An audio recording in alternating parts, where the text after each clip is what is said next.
Hello, Dr. Fixmaster here. Today we are going to replace the CV axle boot on the driver's side of a 2006 Toyota Sienna. Alright, one of the obstacles we're looking at here is the axle hub nut. You can see that there's no cotter pin like on some of the GM and Chrysler vehicles. Usually there's a hole and a cotter pin, but in this case the axle hub nut is a softer metal and they just bend it in place in that groove, so you can't really force that thing off without stripping the threads on that spindle, and you don't want to do that, otherwise you'll have to buy a whole new half shaft. So that's the reason that we have a special tool, which is this thing. You can get that online for about 20 bucks, just axle spindle removal tool, and basically you just stick it in that groove and you pound it out until it's not bent up in that groove anymore, and you can then turn that axle hub nut until it comes off. It's a 30mm 12-point socket. These axle hub nuts are pretty hard to break loose sometimes, so I employed a 60-inch steel pipe as a breaker bar, and that did the trick for me. That axle nut is not really all that big, so it wasn't too much of a problem. Alright, there's the juicy goodness of our task at hand today. You can see that boot is split wide open and it left a bunch of greasy, slobbery crud all over the lawn, all over my driveway. So that's what we're going to get to today.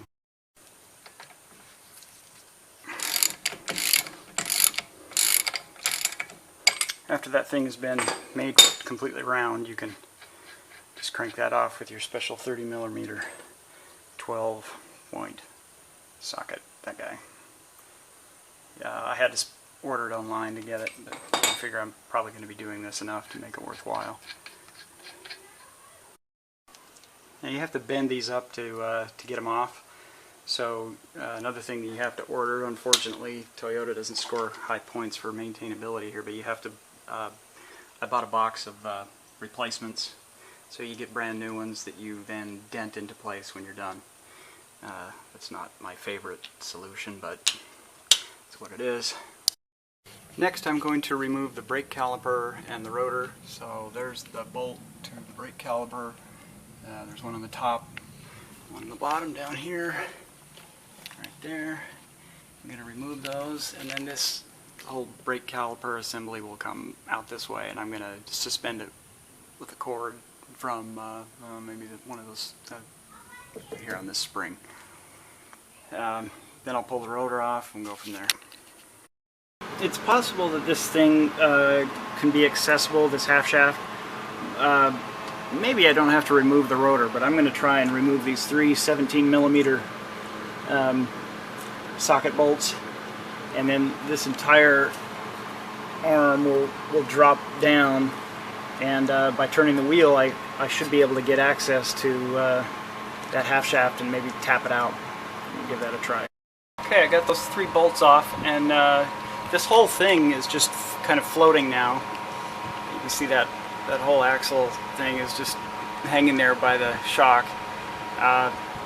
Next thing I did was just took a blunt object and I'm tapping that, but as you can see there's not much it's already practically coming out, so it looks like this thing is going to be pretty easy to get out. Let's see what we can do. If I can get that whole thing off, then we're free. Now what happens is back there, once you free up this spindle from the hub, the whole thing just comes out in one piece. You just pull it out and it'll come out. You've got to be gentle not to damage the seals out up in there on the other side of that other boot where it comes out. But be careful with it and bring it out nice and slowly. Lift up on it a little bit and keep it clean, and should be good to go. Okay, by pulling the wheel to the right, that spindle did just pop right out of the wheel hub. So now I just need to pull that out from the transmission, and we're good to go to service this boot. Okay, success. I got the half shaft out. Now that portion of it right there was not coming out of the transmission at first. very easily, and I was tugging on it. So what I did is I just took a screwdriver. You got to be careful that you don't dent things up, but I stuck it between the end of the axle shaft and the transmission, and just pushed on it firmly, and it popped out. Now, what I neglected to take into account was that where there are transmissions, there is also transmission fluid, and a fair amount of it spilled out of there when I pulled the shaft out. So be ready with some kind of a catch pan when you do that, because you don't want to make a mess like I just did. Now we can get that boot on. The next step is to take the old boot off. So I'm going to do that with this to cut the rubber, and with this to cut the old straps to keep it in place and remove it entirely. And you might wonder how to get the new boot on there, because this is so fat, it's certainly not going to go around there. So you're absolutely right. Once you get the boot off, we're just going to pull this end off. You got to keep track of the pieces that are inside of there that give it its function, not to lose them or to change the order of where they are. So we'll be careful with that. Okay, this is what the thing looks like. I still have to get this piece off right here, but just to give you a look of what goes on inside of there. This particular CV joint has travel in this direction. The one out by the hub only has travel, you know, like this and this way, but it doesn't have travel in that direction. This one has travel in that direction, so you can see it's just these three wheel bearings, and have to pull that completely off to get that new boot on there. And this isn't exactly what I was expecting to see, but I'll play with it and see what I can do. Okay, the next challenge, I'm not going to be able to get that boot on until I get this thing off. I've cleaned up these bearings, got the old grease off of it for the most part, but you see there's a clip right there. That clip is going to have to come off, and I'll just put a screwdriver there and see if I can tap it out. It's probably going to rotate around, so I might struggle with that for a while. Once that clip comes off, then this whole thing, you can just tap it off with a hammer and slide it off, and then I can get the new boot on there, and then put this thing back on, put the clip back on, and then we can start reassembling it. So I'm going to report back on how difficult or how easy that was. Well, I got that clip off with a pair of these clip removal pliers. As you can see, you squeeze them and they open the clip. These got posts on the end, so they're actually for clips that have holes in them, but this worked fine to get in between and then just pop it off.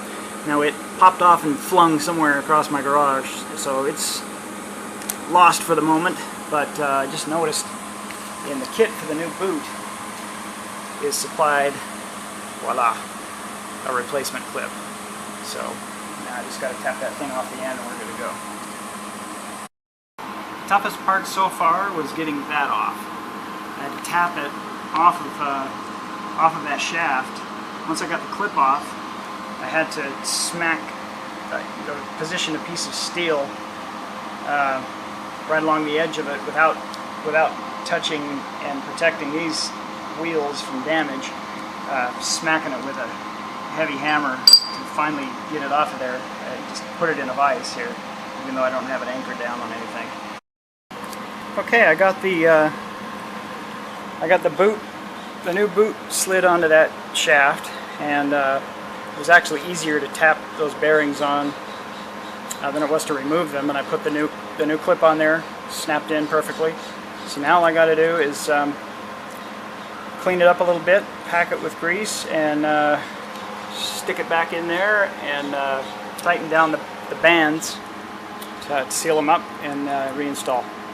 So now I'm just packing all the grease back in here before I reassemble it. Okay, we got it back together and tightened up the straps. I had to buy a special strap tightening tool from Napa to get that done, but straps are on now. Everything's cleaned up, greased up, ready to put it back on. Just reversing the process now.